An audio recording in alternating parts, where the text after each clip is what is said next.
There is a company that almost nobody talks about. You probably don't know its CEO. You've probably never seen its logo. You've probably never bought anything from it. You can't walk into one of its stores. You can't download its app. And if you ask 10 random people what this company does, there's a good chance all 10 would have absolutely no idea. Yet in 2024, this company processed roughly $3.7 quadrillion in transactions. Not billion, not trillion, quadrillion. A number so large that saying it out loud almost sounds like a joke. And here's the strangest part. It doesn't have $3.7 quadrillion sitting in a vault somewhere. It did something much more interesting. And that's exactly what makes this story worth telling. Because the company is called... No, I'll leave that for the moment. Let's continue the story. Because when you first hear what this company actually does, your reaction might be, "That's it?" That's the reaction this company has been getting for decades. Because nothing about the business sounds exciting. The name is boring, the business is boring, the work is boring. Even the website looks like something designed by people who have never once considered becoming influencers. But underneath that boring exterior is one of the strangest machines in modern finance. A machine designed to answer a question that sounds incredibly simple. After everyone buys and sells everything, who makes sure everybody actually gets what they're supposed to get? Because this is something almost nobody thinks about. You open Robinhood, you press buy, you buy $5,000 of Apple. The screen changes. You see your shares. You close the app, done. Right? Not exactly. You just saw the most visible part of a much bigger process. Because somewhere behind that little button, several institutions now have obligations to one another. Someone owes shares. Someone owes money. Someone has to record the transactions. Someone has to make sure the shares are actually available. Someone has to calculate who owes what. Someone has to manage what happens if one side doesn't deliver. And someone has to make sure that after thousands, millions, or billions of transactions happens, the financial system doesn't turn into complete chaos. That is where this company enters the picture. And once you understand what it actually does, the $3.7 quadrillion number starts to make sense. But before we get there, I want you to imagine something. Imagine tomorrow morning, every stock exchange in America opens exactly as normal. The prices are there, the buyers are there, the sellers are there, the banks are open, your brokerage app works, everything looks completely normal. You buy a stock. The order executes. Nothing appears wrong. Then someone quietly removes one piece of the machine underneath everything. Not Apple, not J.P. Morgan, not NASDAQ, not the New York Stock Exchange. This company. Suddenly, the question changes. Can the market still trade? If yes, can it reliably finish the trades? And that is what we will uncover in this story. Because buying and selling something is easy, making sure millions of transactions actually complete is an entirely different problem. And humanity spent decades building a machine to solve it. The story starts with something that sounds almost embarrassingly primitive: paper. Lots and lots of paper. Back when buying a stock meant dealing with physical certificates, every transaction created paperwork. Now imagine Wall Street becoming incredibly successful.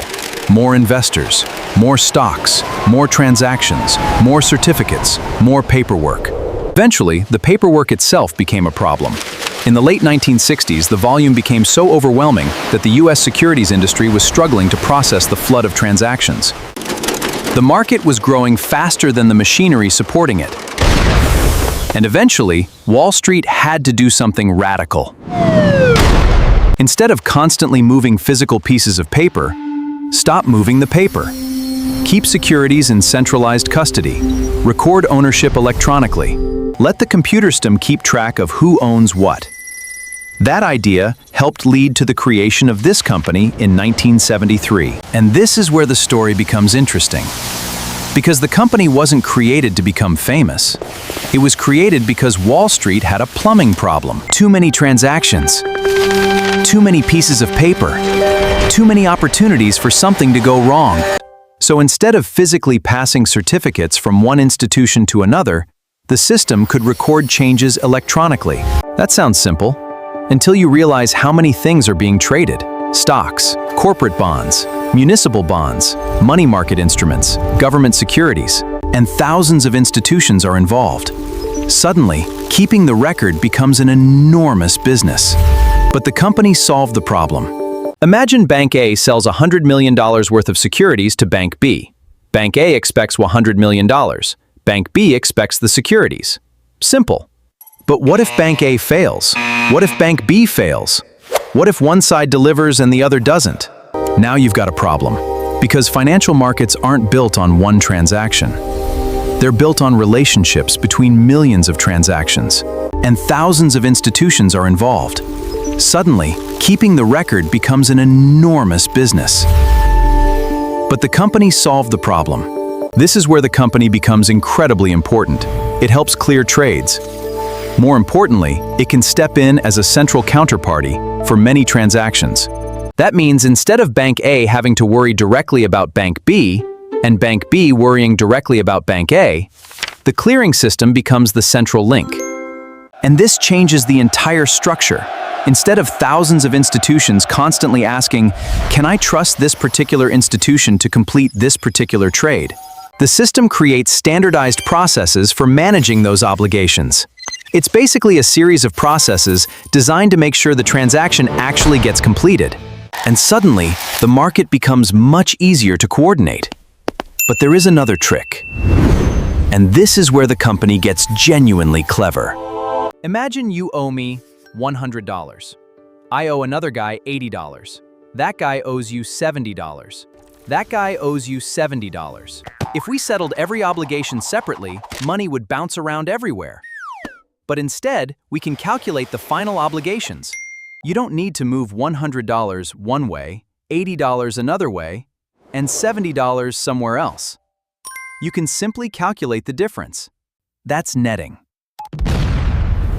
And at massive scale, netting becomes incredibly powerful. The system can process an enormous volume of trades without requiring the full gross value of those transactions to be physically paid back and forth between every participant. That's one of the reasons this seemingly boring infrastructure matters so much. It isn't simply moving money. It's reducing the amount of movement required to settle an enormous financial network. And now we can finally understand why that $3.7 quadrillion number is so deceptive. When you hear $3.7 quadrillion, your brain imagines a giant pile of cash. That's wrong. Imagine instead that you are standing beside a highway. Every day, thousands of trucks drive past you. One truck carries $100 million, another carries $500 million, another carries $10 billion. That's closer to what this company does. It is financial infrastructure. And infrastructure has a strange business model. That's why the company doesn't need $3.7 quadrillion sitting inside its bank account.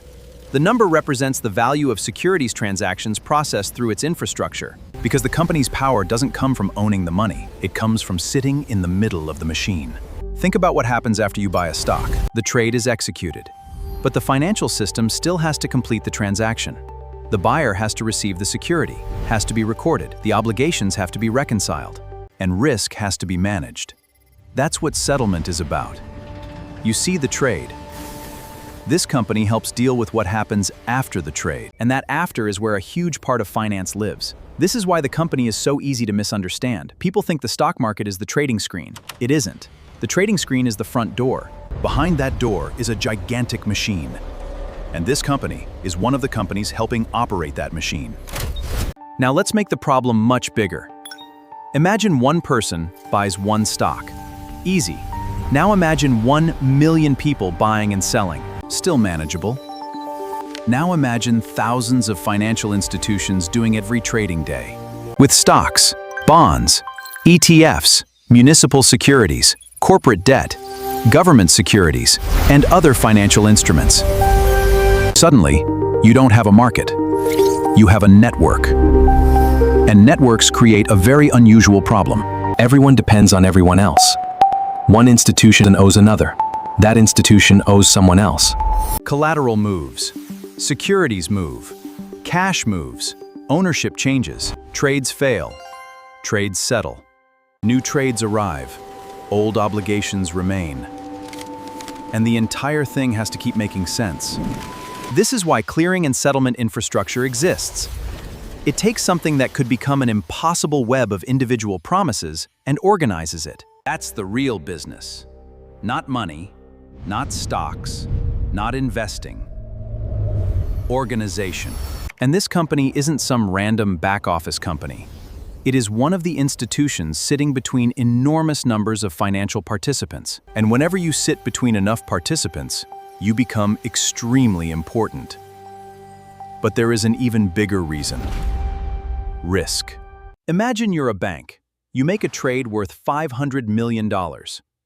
You expect the other side to deliver. But what if they don't? You can be completely right about the trade and still have a problem. Because in finance, being right isn't enough. You have to get paid. That's why this company exists. It provides central counterparty services and, under its rules, guarantees completion for certain transactions. That doesn't mean every possible financial loss disappears. It means the system is designed with mechanisms for managing counterparty and settlement risk. And that's a very different kind of business. You're not selling a product people get excited about. You're selling something people only appreciate when it prevents disaster. Reliability, risk control, certainty. This is why the company's business model is boring. Because its success is supposed to be invisible. Think about it. If your stock purchase settles correctly tomorrow, you won't celebrate the company. If the records are accurate, you won't tweet about the company. If the right institution gets paid, you won't make a YouTube video thanking the company. But imagine the opposite. Imagine thousands of trades suddenly can't settle. Imagine institutions aren't sure which securities they own. Imagine obligations aren't being reconciled. Imagine participants aren't sure whether the other side of their trade will complete. Suddenly, the boring company becomes the most interesting company in finance. Because financial infrastructure has a peculiar characteristic. You notice it most when it stops working. And this is why it is one of the most fascinating companies most people have never heard of. Not because it secretly owns the financial system. It doesn't. Not because it controls every bank. It doesn't. Not because it has $3.7 quadrillion sitting in a vault. It doesn't. Its importance comes from something much less dramatic and much more powerful. It is part of the infrastructure that allows the financial system to operate at enormous scale. It's a flow. It's the value of transactions moving through a system. Who operates the infrastructure? Who sits underneath these transactions? Who helps keep track of all of this? Who is trusted by some of the biggest institutions in global finance? Who has somehow built one of the most important pieces of financial infrastructure? It's not a bank. It's not an investment fund. It's not a stock exchange. It's not a technology giant. And it's not some secret billionaire organization. It's something far more boring, and somehow far more fascinating. Because the company doesn't need to own the world's money. It doesn't need to control the world's banks. It doesn't need to predict the next stock market crash. It simply needs to make sure the machine keeps working. And the name of that company is DTCC. The Depository Trust and Clearing Corporation. The name sounds almost deliberately boring. But now you understand why it matters. Because behind the world's exciting financial stories, there is another story happening underneath. A story about ownership, settlement, clearing, risk, records, and an invisible infrastructure processing financial activity at a scale so enormous that the number $3.7 quadrillion barely feels real. And perhaps that's the strangest part. You probably came into this video expecting a story about a company that makes an absurd amount of money. But the real story is more interesting. It's about a company that discovered something more powerful than selling a product. It built a piece of the road everyone else needs to drive on. And when you own the road, you don't need to own every car. You just need the traffic to keep coming. And every trading day, it does. And DTCC is one of the machines helping process that flow. Ask someone what J. Morgan does. Bank. Ask someone what Goldman Sachs does. Investment bank. Ask someone what BlackRock does. They'll say, investment management. Now ask, what does DTC do? Silence. And that is the strangest part of the story. The companies we recognize are usually the companies closest to the customer. DTCC is different. It sits deeper, much deeper. It's closer to the foundation. And the deeper you go into an economy, the less visible the businesses become. Think about the companies that manufacture the machines used to manufacture other machines. Nobody knows their names. But without them, the visible businesses struggle. Finance is exactly the same. You see the broker. Behind the broker are clearing firms. Behind those firms are settlement systems. Behind those systems are custodians, banks, exchanges, central counterparties, and other infrastructure. And somewhere inside this enormous network, DTCC is working, quietly, every trading day. No commercials, no celebrity endorsements, no flashy product launches, just millions of financial obligations being processed. And that may be the greatest irony of all. The company has become powerful precisely because it is boring. And once enough businesses build around your infrastructure, replacing you becomes incredibly difficult. Because boring means predictable. Predictable means trusted. Trusted means institutions are willing to build their businesses around it. That's the hidden power of infrastructure companies. They don't have to be loved. They have to be necessary. And DTCC is necessary to a huge part of the world's securities market. Now think about the word company for a second. When we hear company, we usually imagine a product, a Coca-Cola bottle, an iPhone, a Tesla, a pair of Nike shoes. Something you can hold. DTCC's product is harder to see. Its product is the system that makes other financial products easier and safer to transact. That's why you don't see it. And perhaps that's why this company tells us something much bigger about how the modern economy actually works.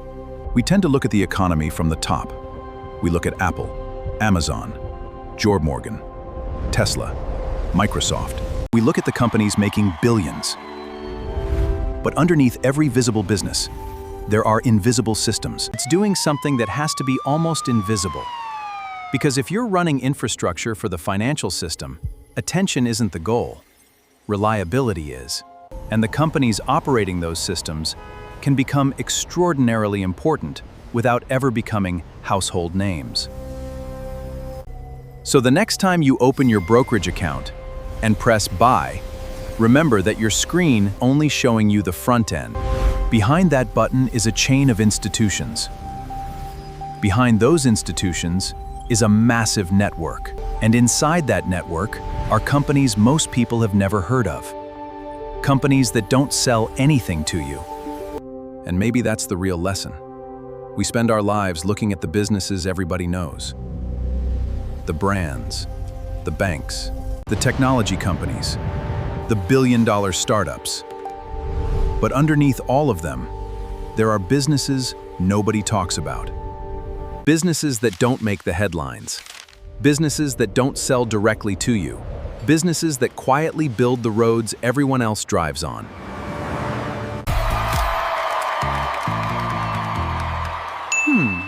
And sometimes, those are the businesses you should be paying the most attention to. Because the loudest company isn't always the most important. The biggest brand isn't always the strongest business. And the company everybody knows isn't necessarily the company holding the system together. Sometimes, the most powerful business in the room is the one nobody even realizes is in the room. A boring name, a boring business, an almost invisible company. And DTCC may be one of the best examples of that, sitting underneath an extraordinary number.